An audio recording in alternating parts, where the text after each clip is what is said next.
E aí galera, tudo bem? Eu sou o Lucas da FGTech e hoje eu tô aqui para falar dessa humilde plaquinha que eu tô aqui na mão. Essa daqui é a GeForce GTX 1080 Ti DVGA, tá? Esse modelo é o ICX FTW3, que é um dos mais tops que a gente tem hoje no mercado. Então chega de enrolação e vamos dar uma olhadinha mais de perto. Então galera, começando pela parte da frente da caixa aqui, a gente pode ver então o logotipo da EVGA aqui em cima, né? Aqui em cima eles dão destaque ao ICX, que é o novo modelo de refrigeração. Como vocês podem ver, a gente já encontra aqui na frente da caixa, nesse layout da placa de vídeo, o que eu achei bastante interessante. Acho que todas as fabricantes deveriam colocar o layout da placa pra gente mais ou menos, pelo menos, ter uma noção antes de comprar o produto, né? Essa daqui é uma placa, como eu já tinha dito, ela é uma FTW3, ou seja, ela é uma For the Win, né? Aquele modelo For the Win que, pelo menos antigamente, eram os modelos mais tops da EVGA, tá? Então agora eu não sei por qual motivo eles não destacam o FTW, eles realmente estão dando destaque ao ICX aqui. Então, como a gente pode identificar aqui na frente da caixa, vocês podem ver que tem esse adesivinho aqui colado pela própria EVGA, que está escrito aqui DT. Isso quer dizer que, na verdade, essa placa ela foi fabricada em dois modelos, tá?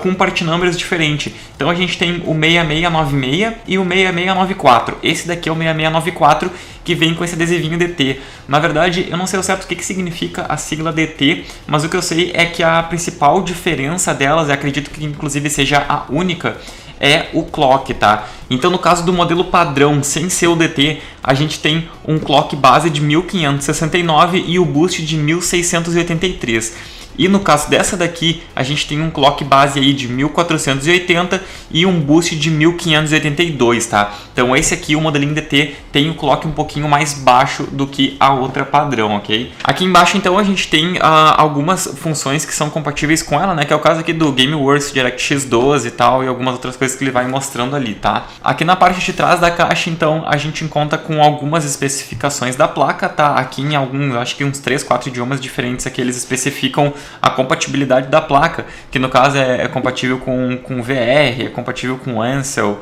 com DirectX 12 e várias coisas que eles gostam de colocar aqui, né? Então vamos abrir aqui a caixa que agora a gente vai dar uma olhada no que acompanha a placa, tá? Então galera, já com a caixa da placa aberta aqui, tá? Vamos ver o que acompanha nela aqui, tá? A gente já pega e se depara de cara então com esse guia rápido do usuário aqui, tá? Com o logozinho da EVGA ali na frente. Aqui, então, a gente encontra dois adesivos bem grandes. Isso aqui eu acho extremamente legal, com que a fabricante se importe em mandar tipo alguma espécie de brindezinho ou alguma coisa do tipo, até porque a gente está falando de uma placa super top, né? Então, o mínimo que a gente espera é que venha pelo menos um brindezinho ou alguma coisa diferenciada, que não seja tipo que nem o que vem numa D50 da vida, que é um dos modelos mais básicos, né? Aqui a gente tem tipo um guiazinho rápido nos informando tanto da GeForce GTX série 10 e série 900, tá? Que mostra tipo os conectores de alimentação, se é compatível com SLI ou não, sistema de refrigeração, as pontezinhas de SLI e tal. Eles vão nos mostrando inclusive aqui as conexões traseiras de alguns modelos das placas e tal. Aqui a gente tem um CDzinho de instalação dos drivers da placa e dentro a gente tem um adesivinho metálico que eu vou tirar para mostrar para vocês. Então aqui a gente conta também com um adesivinho metálico em alto relevo. Eu não sei se a câmera vai focar, eu acho que não, tá meio difícil, mas depois eu mostro para vocês mais de perto, tá? Aqui a gente tem um outro panfletinho em azul da EVGA, aqui a gente tem outro panfletinho também da EVGA, e aqui a gente tem o que eu acredito ser um pôster, e é um pôster. Então aqui a gente tem um pôster enorme da EVGA, bonitão pra caramba. Depois eu vou mostrar, aí na câmera fica meio difícil de ver porque tá muito de perto, né? Então depois eu mostro melhor pra vocês, mas é um pôster bem bacana. Então aqui a gente tá então com a caixa da nossa placa de vídeo, tá? Vocês podem ver que isso aqui é tudo feito em uma espécie de espuma com isopor, sei lá. E aqui na parte de cima a gente tem o EVGA aqui escrito num relevo, tipo um buraco aqui meio estranho.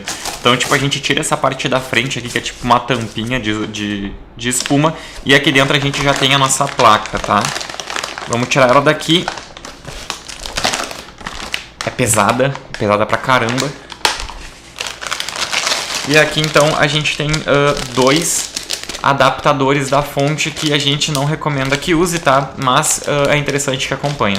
Então, galera, já com a placa aqui na mão, já de primeira, o que a gente percebe? Ela é uma placa extremamente pesada, tá? Então a gente recomenda aqui, caso vocês forem colocar em algum gabinete, geralmente, na verdade, a grande maioria dos gabinetes aí padrão, com que a placa vai ficar, nesse caso assim, tipo, na horizontal, coloca um suportezinho aqui do lado, tá? Porque pelo fato do peso dela, pode ser que acabe estragando aí o conector PCI Express da placa-mãe de vocês. Isso pode danificar tanto a placa-mãe quanto a placa de vídeo. Então, por favor, se vocês forem usar a placa na horizontal, coloquem um suporte. Então, galera, falando aí um pouquinho sobre a construção da placa, tá? A gente tem uma placa em que toda a estrutura dela é feita em metal. Eu acho que, tirando a parte das ventoinhas, a gente não tem nenhuma outra parte, pelo menos esteticamente ali por fora dela, que seja feita em plástico, tá? Então, como vocês podem ver, toda essa parte aqui de cima dela toda feita em um metal, inclusive um metal bem rígido, tá? E falando um pouquinho das ventoinhas, uma coisa bem interessante que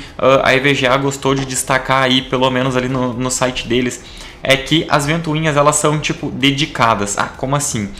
A gente tem duas ventoinhas aqui que são dedicadas para a temperatura de power e da memória, tá? E uma outra ventoinha somente para o GPU. Isso quer dizer que as duas ventoinhas ou a singular, elas vão se ajustar de acordo com a temperatura da qual elas são designadas. Então vamos supor assim, a memória da placa de vídeo está fria, mas o GPU está esquentando. Uma das ventoinhas, que é a do GPU, vai gerar mais rápido do que as outras duas. Ou vamos supor que seja o contrário, né? A GPU está fria, mas por algum motivo a memória esquentou demais. Então, as duas ventoinhas responsáveis pelo power e pela memória vão gerar mais rápido que o da GPU. Isso é muito interessante porque aumenta o prazo de vida da placa de vídeo, né? E também das ventoinhas. Outro ponto extremamente interessante é que essa placa, ela vem com a tecnologia que eles chamam de Precision Shock, XOC, né? Que isso nada mais é do que o software da EVGA com algumas, ou poderia dizer na verdade, várias melhorias, né? Para quem não conhece, esse software do EVGA Precision, ele é bem semelhante ao MSI Afterburner, inclusive ele também tem a mesma função do Rivatuner, que nos mostra as estatísticas no lado do jogo enquanto a gente estiver jogando. Só que eu acho muito legal porque vocês podem renomear direitinho cada estatística e ele mostra de uma maneira até que eu particularmente acho mais bonito, né? E como é um software, vamos supor que vocês estão utilizando uma placa da EVGA, como ele é um software já da EVGA, é o que eu usaria com a placa de vídeo, tá? E essa placa aqui, diferentemente da grande maioria, ela não conta com somente um ou dois sensores de temperatura, tá? Ela conta com 9 sensores de temperaturas espalhados pela placa de vídeo. Isso é muito interessante porque todos esses sensores são mostrados no software da EVGA, tá? Ele nos mostra, por exemplo, o sensor que está em cima da memória dela, o sensor que está em cima do GPU, o sensor que está, sei lá, perto do PCB, enfim, ele tem 9 sensores, ela tem 9 sensores de temperatura espalhados por ela e todos eles são exibíveis, digamos assim, né? Exibidos, sei lá, diretamente no software da EVGA. E já que a gente está falando em temperatura, outro ponto interessante é que essa parte aqui da frente dela, onde a gente está escrito aqui, né, o EVGA GeForce GTX 1080 Ti, isso daqui acende um LED, tá? E esse LED, ele é customizável todo pelo software, é todo RGB, se eu não me engano são três zonas que a gente pode ajustar para colocar as cores do LED. E como a gente estava falando em temperatura, outro ponto interessante é que a gente pode colocar um aviso, no caso para o LED começar a piscar ou trocar de cor. Ah, como assim? Então vamos supor assim, numa situação prática, vocês querem que o LED inteiro fique o tempo inteiro aceso na cor azul, mas quando ela começa a esquentar, ela vai trocando para a cor vermelha. Tá? Tipo, eu quero que quando ela chegue na temperatura 85 graus, ela comece a ficar vermelha e a piscar. Então vocês podem definir diretamente pelo software da EVGA esse quesito, e que eu acho bastante interessante, porque, por exemplo, para quem tem um gabinete de acrílico, e na grande maioria das vezes o gabinete de acrílico ele tem a lateral toda fechada, pode ser que esquente, e pelo próprio acrílico vocês conseguem visualizar se a placa está esquentando muito ou não. E também falando um pouquinho mais de temperatura, como vocês puderam ver, essa placa ela tem um backplate em cima de toda, não somente no PCB, mas em cima de toda a estrutura dela. E uma coisa bem interessante que é destacado pela EVGA, mas que a gente também consegue ver nitidamente aqui direto na placa, é que o backplate ele não tem aquele espaçamento como a grande maioria das outras fabricantes, que a gente tem o backplate, o espaçamento, depois o componente eletrônico da placa, né? PCB e os componentes eletrônicos. Nesse caso aqui, acho que até dá pra ver aí pela câmera, se não der pra ver, como eu tô mostrando depois, quando a gente fizer uns closes aí da placa, eu mostro melhor pra vocês. O backplate da placa, ele tá em contato direto com os componentes eletrônicos e o PCB. Então isso quer dizer que a placa vai ter menos chances de esquentar, né? Até porque uma das funções do PCB é deixar a placa resfriar melhor e também ter aquela coisinha de não envergar a placa, né? Lembrando de algumas especificações básicas da 1080 Ti, né? Lembrando então, ela é uma placa de 11 GB de memória, tá? Me incomoda um pouco porque eu não gosto de números ímpares, eu acho que eles poderiam ter colocado 12 GB, mas enfim, então ela tem 11 GB de memória GDDR5X, tá? Não é GDDR5 padrão, a GDDR5X é um modelo de memória um pouco mais rápida, tá? Então aqui na parte da frente da placa, onde é a parte que vai ficar virada para o gabinete, a gente tem o nosso protetor aqui, que inclusive nele está escrito SLI, né? Então a gente tem aqui as duas conexões para ligar a ponte de SLI na placa de vídeo. Logo aqui do lado, abaixo do backplate, inclusive está escrito aqui no backplate, né? Uma opçãozinha aqui, duas opções na verdade, que é Master Slave. Eu não consegui encontrar ao certo aí, pesquisando em fóruns e tal, eu não consegui encontrar qual é a utilidade do Master Slave, mas eu acredito que seja para definir o SLI. Então, acredito que, vamos supor que vocês liguem um Three-Way SLI de 1080 Ti e por algum motivo vocês querem deixar a placa Master no slot do meio, tá? No slot PCI Express do meio. Então vocês não têm a necessidade de ficar trocando a placa, porque tem algumas placas-mãe que elas só deixam que o Master, a placa Master, digamos assim, né, do SLI, seja a que fica no slot de cima.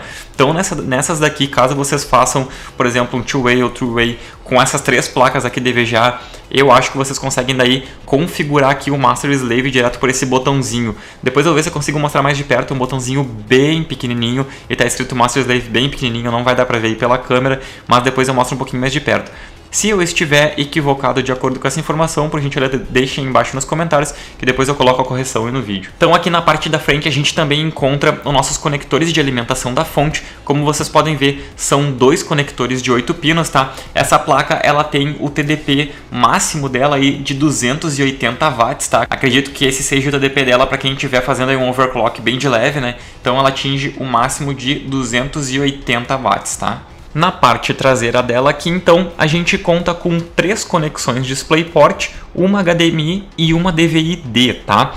Eles tiveram até um cuidado, inclusive, nas borrachinhas ali, de colocar nas saídas da placa de vídeo. Eles escreveram ali que o DVI, por exemplo, não é o DVI-I, é o DVI-D, né?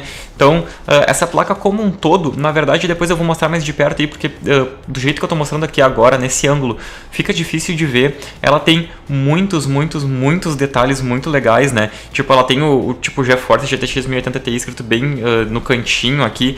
Então, ela é realmente uma placa impecável em detalhes, ela é muito caprichada e isso a gente preza bastante e acha pelo menos bem interessante aí nos modelos mais tops de placa de vídeo, né? Então, galera, falando quanto aí ao peso e as dimensões da placa, tá? Acabei de medir ela aqui, tá? Até porque no site da VGA eu não consegui encontrar as informações referentes ao tamanho. Então, aqui a gente tem 29,5 cm, tá? Na parte aqui, então, a gente tem 12,5 cm e na altura dela aqui 3,5 cm. Inclusive, esse é um dos pontos que eles ressaltam aí no site deles, ali, se vocês entrarem na página dessa placa aqui, eles ressaltam o fato de que ela é uma placa que não ocupa mais do que ela tem que ocupar. O que quer dizer? No caso, como ela ocupa somente 2 baias ali, né, na parte traseira da nossa placa-mãe, do nosso gabinete, tem algumas placas que a gente encontra aqui, apesar dela dizer que ocupa 2 baias, elas são enormes para baixo. E isso nos dificulta na hora de fazer um SLI ou até mesmo utilizar alguma plaquinha de áudio ou alguma coisa logo abaixo dela, né? Não é o caso dessa aqui, como vocês podem ver, eu falei que ela tem 3,5 cm, então fica bem fácil se a gente quiser, por exemplo, fazer um SLI ou colocar alguma plaquinha auxiliar ali embaixo, né? No nosso PCI ela não vai prejudicar, é tranquilo. Quanto ao peso dela, ela tem um peso bem semelhante semelhante aí à RX Vega 64, que eu já fiz um vídeo. Se vocês quiserem ver, eu vou deixar o link ali na descrição. Ela tem mais ou menos aí o peso de 1,1 kg, mais ou menos 1,2 kg, que é mais ou menos aí o peso da RX Vega 64, tá? Por isso eu já ressaltei para vocês, utilizem o suporte porque ela não é uma placa leve e isso pode acontecer da placa-mãe de vocês aí envergar e acabar danificando a conexão PCI Express.